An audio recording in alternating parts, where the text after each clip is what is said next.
Hello, I'm Tom Wilkinson, and welcome to the Thinking in English podcast, a podcast for intermediate to advanced level learners of English. Earlier this month, the USA and other countries announced a diplomatic boycott of the 2022 Beijing Winter Olympic Games. They will no longer send high-ranking officials or representatives to attend the events. An action which has infuriated the Chinese government. On this episode of Thinking in English, let's discuss why the boycott has been declared and if sporting boycotts are ever successful. But first, check out the Thinking in English blog, thinkinginenglish.blog, or the link is in the description, for a full transcript of today's lesson, and head over to my Instagram page, Thinking in English Podcast. And also, Spotify has just released ratings for podcasts. So I'd really appreciate it if you could all leave me a 5-star rating on Spotify. Here is today's vocabulary list. As always, the written list is available in the description of the podcast and also on my blog, thinkinginenglish.blog.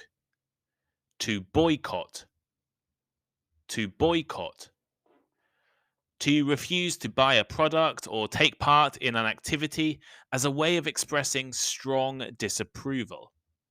For example, many people boycotted the singer's shows after he was accused of racism.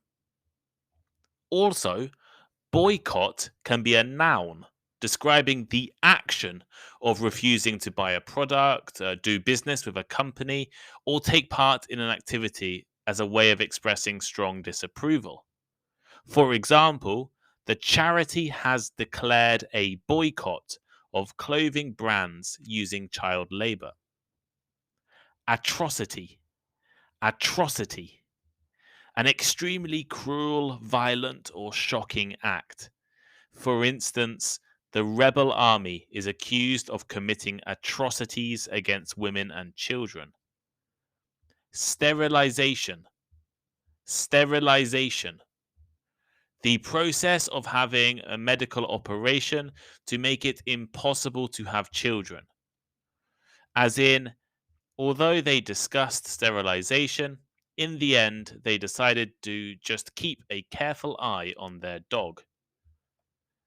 Tantamount. Tantamount. Being almost the same or having the same effect as something, usually something bad. For example, her refusal to answer was tantamount to an admission of guilt. Erroneous. Erroneous.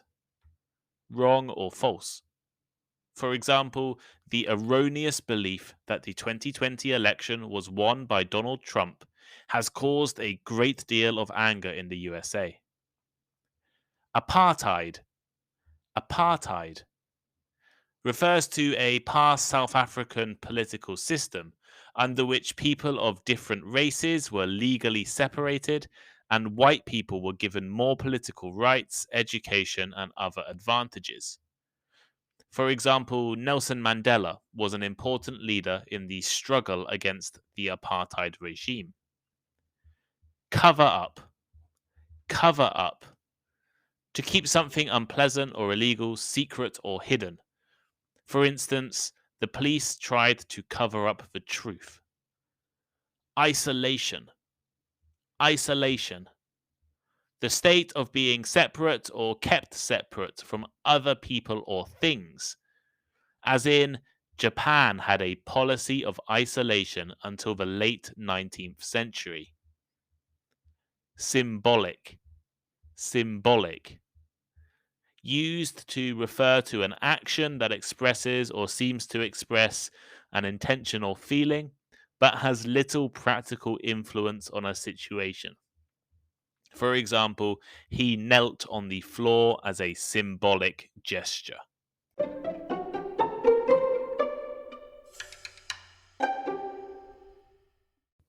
One of the less serious consequences of the ongoing pandemic has been the cancellation or postponement of thousands of different events.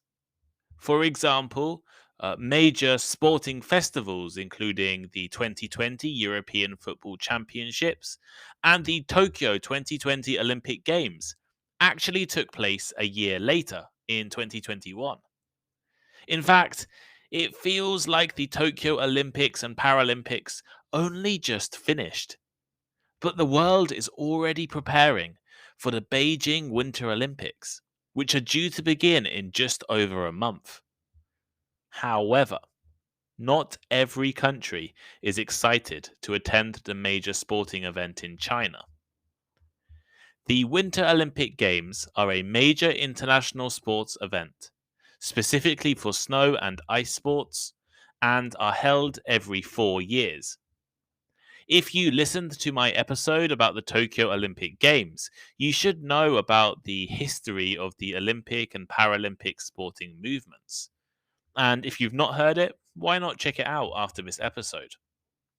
The first Winter Olympic Games were held in Chamonix, France in 1924 and included 5 original sports: bobsleigh, curling, ice hockey, Nordic skiing, and skating. Over the years, more sports and disciplines have been added to the games, such as alpine skiing, luge, freestyle skating and speed skating, skeleton, and snowboarding. Until 1992, the Summer and Winter Olympic Games took place in the same year, but now are held on alternating even numbered years. The next Winter Olympic Games in Beijing, China, are due to be held from the 4th of February to the 20th of February 2022. And while the Paralympic Winter Games will follow shortly afterwards in March. There are supposed to be 3,000 athletes taking part in 109 different events. And the Chinese government is spending almost $4 billion, US dollars that is, on holding the various different events. Now, if you've ever been to Beijing during the winter or spent time there, you might be a little confused right now. You're probably thinking, are Winter Olympic Games in Beijing? How? Yes, Beijing can be very cold in the winter, but there is one key thing missing in Beijing that you really need to hold a Winter Olympics: snow. It doesn't snow very often in the Beijing region, and when it does snow, the quantity and quality is not really good enough to hold Olympic level sporting events. So, the organizers of the Olympics are planning to use 1.2 million cubic meters of artificial snow to allow events like skiing and snowboarding to take place. However, the major news surrounding the Beijing Winter Olympics over the last few weeks has not been about sport. Instead, it has been political. The USA announced a diplomatic boycott earlier this month, and they were joined by countries including the UK, Canada, Australia, and Lithuania. What does a diplomatic boycott mean? Well, in a nutshell, while these countries will still send athletes to compete in the games, they will not be sending officials, politicians, or political representatives. Usually, hundreds of important and influential figures will travel to the opening ceremony of an Olympics. And not doing so is seen as a sign of disapproval of the Olympics and of China. While action against the Olympics is so far limited to diplomatic boycotts, there is still a chance that athletes will protest themselves, or perhaps sponsors may withdraw their support. So why? Why a diplomatic boycott? Well, a boycott is a political tactic usually intended to make a government change something, politically or socially, or to shame a country. According to the US, They have decided to declare a boycott due to China's human rights abuses and atrocities in Xinjiang.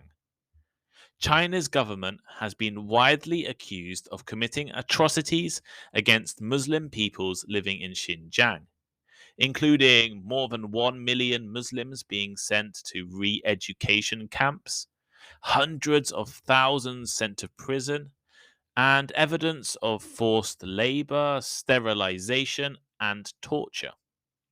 In addition, many Western countries also cite the actions of Beijing in Hong Kong as a reason not to attend the Olympics. And moreover, the recent disappearance of Chinese tennis star Peng Shuai in November and her subsequent changing story has made even more concerns. Hundreds of human rights groups and charities have argued that attending the Beijing Olympics without acknowledging such human rights abuses would be tantamount to an endorsement of the Chinese Communist Party's authoritarian rule. In response, China has stated that the US and other boycotting countries have clearly violated the Olympic spirit and will pay a price for its erroneous actions. What they mean by pay a price is still unknown. Of course, China has repeatedly and consistently denied all accusations of human rights abuses and denies all atrocities against the country's Muslim population. They also react angrily to all outside comments on Hong Kong or the tennis player Peng Shuai, which are considered internal issues by the Chinese officials. Some experts suggest that in response to the boycott by the USA and other countries, China could stop participating in some international agreements. They could disrupt trade, and they could sanction some foreign officials and diplomats. There is also a chance that China's massive population could boycott Western products. This happens all the time in China. Earlier this year, Western fashion brands, including H&M and Nike, were boycotted and protested after they announced the intention to stop using cotton grown in China's Xinjiang region. Of course, this is not the first Olympic boycott. In fact, the Olympics have a long history of protests and political importance. In the ancient version of the events, Athens threatened to withdraw in the year 332 BC due to accusations of match fixing and bribery. In the modern Olympics, boycotts have usually been motivated by more political concerns. There were calls to boycott the 1936 Olympic Games in Germany due to Hitler and the Nazi Party. In Montreal, 1976, 33 African countries refused to attend in response to the participation of New Zealand. Now, you might think of New Zealand today as being a very, nice and friendly country. But back in 1976, New Zealand had just broken an international agreement, or I guess understanding, by sending its rugby union team to South Africa, which at the time still had its infamous apartheid regime. In Moscow in 1980, athletes from 66 different countries, mainly Western, but also China, boycotted the Games due to the Soviet Union's invasion of Afghanistan. And 4 years later, the Soviet Union and 17 allies boycotted the Los Angeles Olympics in retaliation.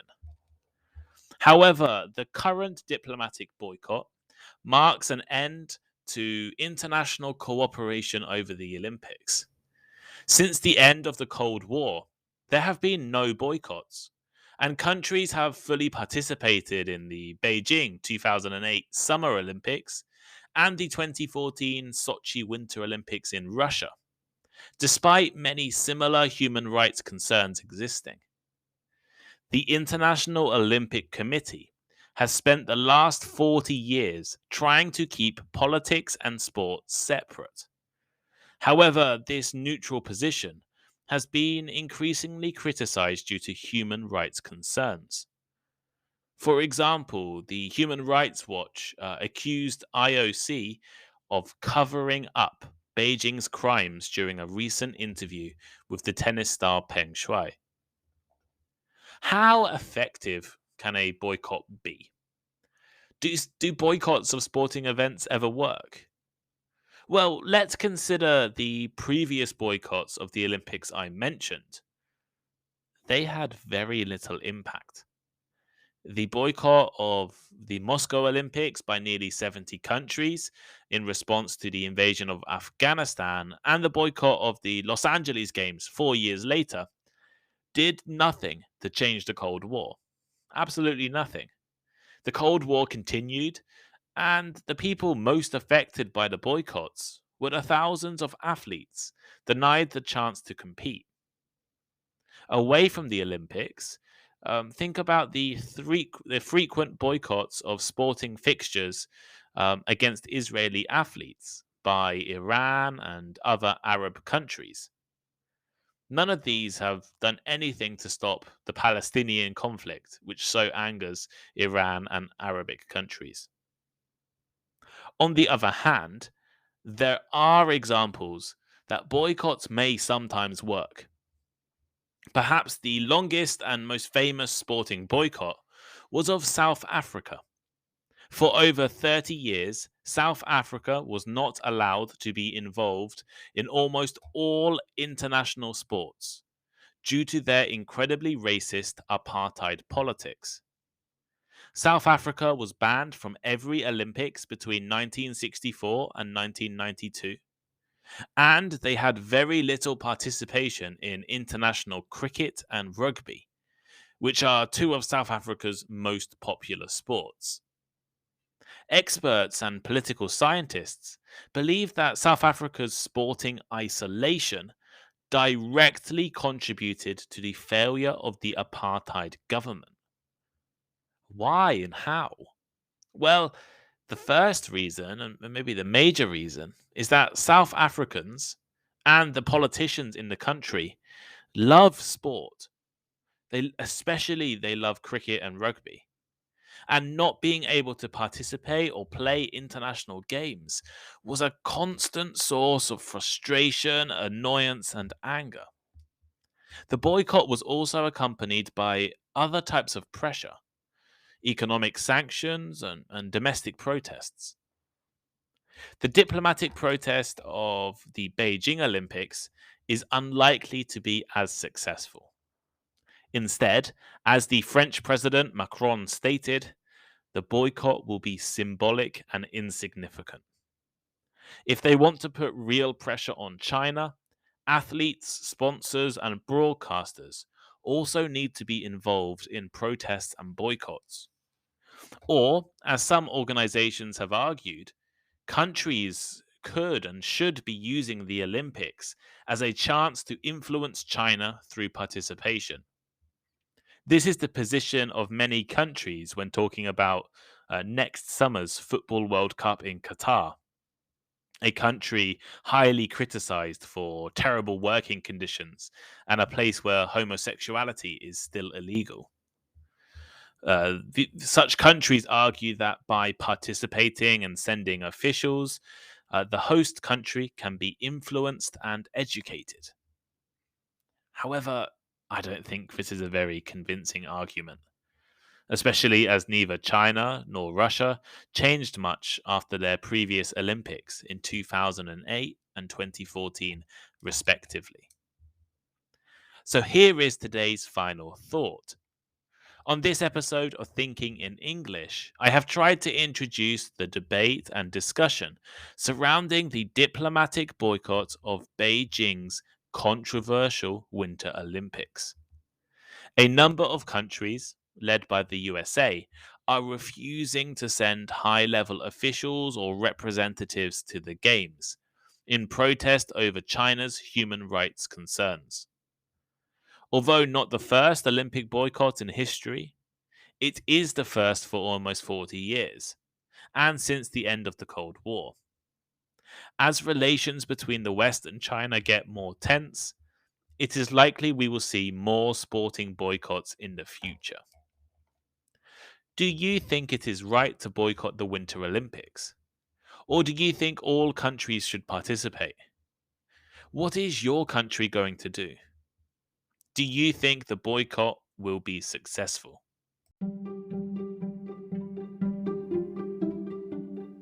Thank you for listening to today's episode. If you enjoyed it, please leave a review or rating, recommend it to your friends, or let me know on Instagram. My Instagram is thinkinginenglishpod. The link should be in the description. And make sure you check out the Thinking in English blog. I love hearing from listeners, and I really appreciate all of the messages I have received over the past few months. Feel free to send me a message or give me some advice or recommend a topic. Have a great day, and I'll see you next time.